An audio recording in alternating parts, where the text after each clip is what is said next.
हमें पानी देकर खुद पसीने से नहाते हैं, हमारी मुस्कान देखकर अपना हर दर्द भूल जाते हैं।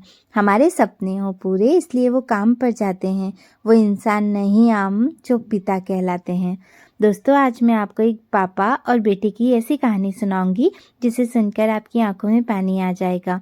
तो चलिए फिर सुनते हैं इस कहानी को। मुझे उम्मीद है इस कहानी से आपको एक बहुत स्ट्रॉन्ग मैसेज मिलेगा।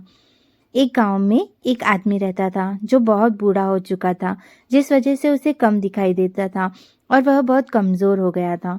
इसलिए वह अपनी बची कुची ज़िंदगी अपने बेटे के साथ बिताना चाहता था। इसलिए वह शहर में रह रहे अपने बेटे के घर चला गया। बेटा एक शहर के छोटे से मकान में रहता था।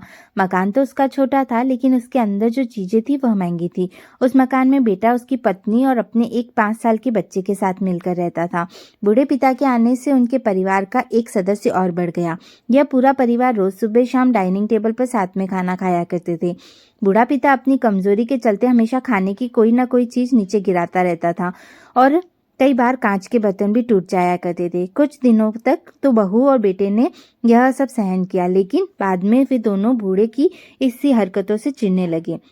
एक दिन बेटे ने कहा कि ऐसा कब तक चलेगा, हमें कुछ करना पड़ेगा। उसकी पत्नी भी इस बात से सहमत हुई।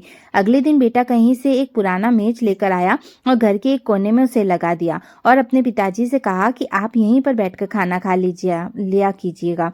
उन्होंने एक लकड़ी का बर्तन भी बनवाया जिसमें वे अपने बूढ़े बाप को खाना देने लगे। अपने कांच की कीमती बर्तन बचाने के लिए अपने बूढ़े बाप को लकड़ी का बर्तन देने में उन्हें जरा भी शर्म नहीं आती थी। अब खाने का समय तो जब होता तो बूढ़ा बाप एक कोने में बैठकर खाता और बाकी का परिवार डाइनिंग टेबल पर खाना खाया करता।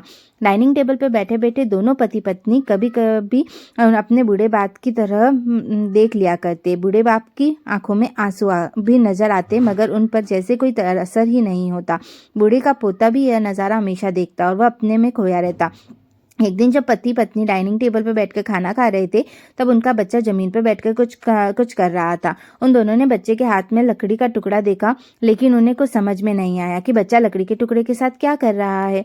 जब बच्चे के पिता ने उससे पूछा कि बेटा आओ खाना खा लो, तुम नीचे बैठकर क्या कर रहे हो, तो बच्चे ने भोलेपन से कहा, अरे मम्मी पापा, मैं आप दोनों के लिए लकड़ी का बर्तन बना रहा हूँ ताकि आप लोगों को जब आप बूढ़े हो जाओ तो दिन में खाना दे सकूं।